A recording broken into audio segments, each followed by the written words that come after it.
Olá! Eu andei pesquisando esses dias sobre prováveis marcadores biológicos da transexualidade, ou seja, causas biológicas que não fossem patologizantes, que não colocassem a transexualidade no campo de uma doença mental. E eu me deparei com um artigo que em uma das linhas falava que uma das prováveis causas para a transexualidade masculina, ou seja, para os homens trans, seria a hiperplasia adrenal congênita, também conhecida como hiperplasia congênita da suprarrenal. O que seria isso? É basicamente uma doença do metabolismo do bebê que resulta num bloqueio enzimático na formação do cortisol. Trata-se de uma deficiência de uma enzima, a 21-hidroxilase, por causa de uma mutação gênica. Então essa doença pode ser hereditária. Pode ser não, ela é uma doença de caráter hereditário. Com a falta dessa enzima, há um aumento da secreção do hormônio estimulador hipofisário e a suprarrenal é superestimulada e aumenta a produção dos androgênicos, entre eles a testosterona, o que causa uma virilização precoce, ou seja, crescimento acelerado, puberdade precoce, aumento do clitóris nas pessoas que nascem com vagina, e também buço, acne, os caracteres masculinos secundários. A forma mais grave da doença, ela interfere na síntese dos mineralocorticoides, o que leva a uma falta de retenção de sódio e uma consequente desidratação, porque o bebê vomita muito, tem hipotensão e pode levar à morte. E eu fui pesquisar sobre essa doença para saber todos esses dados no site guiadobebê.uol.com.br. Ok, até aí ele estava me fornecendo as informações direitinho, até o momento em que ele fala: o problema do genital ambíguo é que pode causar sofrimento aos familiares, então tem que operar o genital. O site também falou da cura do problema pela medida hormonal, que é suprimir a produção excessiva de ACTH, que é a sigla inglesa para hormônio adrenocorticotrófico, que é um hormônio que estimula pra caramba a suprarrenal. Mas esse site, ele fala também que o bebê deve ser operado sempre que necessário, nos primeiros meses de vida, por um cirurgião que tenha experiência em operar o clitóris de um bebê. Não preciso mencionar que isso é uma mutilação. A corporalidade de um bebê que não sabe sequer o que está acontecendo com ele e que é completamente desnecessário, porque a criança não vai perder a vida, não vai ter uma doença grave porque ela tem um clitóris grande. Isso não tem a ver com a patologização, com a forma pior da doença, que é mortal, que é um risco de vida. O clitóris grande não é um risco de vida. E segundo, que essa criança, tendo esses traços masculinos, ela pode ser inserida no contexto dos intersexuais, que são pessoas que possuem algum grau de ambiguidade na genitália.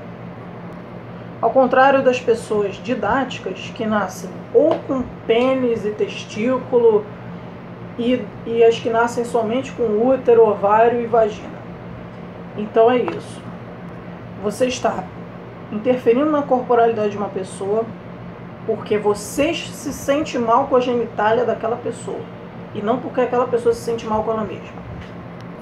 Uma coisa é essa pessoa crescer e se sentir mal com a própria genitália e procurar uma solução cirúrgica. Isso é totalmente viável. As pessoas fazem cirurgia até por motivos fúteis. E aí quando chega uma pessoa transgênero querendo operar, todo mundo fala que é mutilação. Na verdade não, a mutilação ocorre com os intersexuais para eles se tornarem pessoas didáticas, que eles nunca serão. Eles sempre serão intersexuais. E se você mutila essas pessoas, se você submete elas a uma cirurgia sem consentimento delas, porque um bebê não tem como consentir, você está mutilando elas, você está ferindo o direito delas de existirem com a corporalidade delas. E é muito grave um site que se intitula Guia do Bebê, ou seja, que deve mostrar os cuidados que você tem que ter com o bebê, perpetuar esse modo de encarar a intersexualidade como algo que causa constrangimento, como algo que causa sofrimento para a família, não é nem para o bebê. Faça-me o favor, né? Ao invés de você criar aquela criança para viver bem, conviver bem com a ambiguidade sexual ou genital que ela tenha, você resolve suprimir uma parte dela que seja ambígua para ela se encaixar no molde de feminino, no caso dessas pessoas que têm a hiperplasia adrenal congênita. Eu acho assim, nós devemos todos, eu vou fazer um pedido a vocês para irem nesse site, comentarem em massa que isso não se faz, que essa criança é intersexo e que o clitóris grande dela não vai matá-la e não vai causar, não deveria causar, em teoria, não deveria causar constrangimento a essa pessoa. Afinal, existem homens de pau pequeno e existem homens sem pau, e existem mulheres de pau e existem mulheres de vagina. E isso não deveria ser da conta de ninguém, se a pessoa nasceu com clitóris grande, ou se a pessoa nasceu trans, ou se a pessoa nasceu intersex. Isso não deveria ser da conta das pessoas, isso não deveria causar constrangimento nas famílias. Sabe o que me deixa constrangido? A pessoa chegar para mim e dizer: ah, só existe o homem e a mulher, só existe macho e fêmea. Pessoas com síndromes cromossômicas não são pessoas doentes.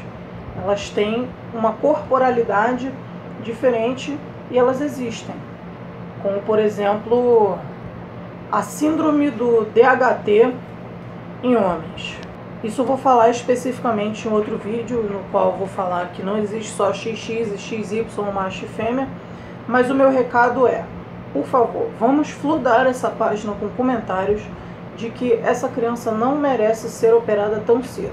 Se ela chegar na puberdade ou na idade adulta, mesmo porque na adolescência as pessoas fazem muita besteira, então, por favor, não vai querer ser operado na adolescência, porque, a não ser que, com raríssimas exceções, a pessoa não sabe o que está fazendo na adolescência. Vamos fludar esse site com comentários assim: você está sendo intersexofóbico, e vamos argumentar. Não é só chegar e você é intersexofóbico, não. Coloque seus argumentos, né, que foram esses que eu falei. Primeiro, você não precisa operar o clitóris de uma pessoa para ela sobreviver. Segundo, a corporalidade dela, quem manda é ela, e um bebê não tem como dizer quero não fazer a cirurgia. E terceiro, que a intersex existem e devem ter a sua corporalidade aceita e não patologizada pela sociedade, que acha que todo mundo é didático e esquece que tem uns 2 ou 3% que são intersex. Ou mais do que 3 ou 4%, porque esses são os catalogados. Nós precisamos aceitar que, assim como existem pessoas cegas, assim como existem pessoas surdas e assim como existem pessoas com outras necessidades especiais, eu não sei mais se esse é o termo certo ou se esse é um termo preconceituoso, nós devemos aceitar corporalidades diferentes no tocante aos genitais das pessoas. Eu não quero que essa página saia do ar. Eu quero que essa página se corrija e fale que, ao invés de operar um bebê, que essa pessoa pode vir a operar na idade adulta, mas que o mais saudável para ela é saber como conviver com essa corporalidade dúbia. Então é isso, meus amores. Eu espero vocês lá e até a próxima.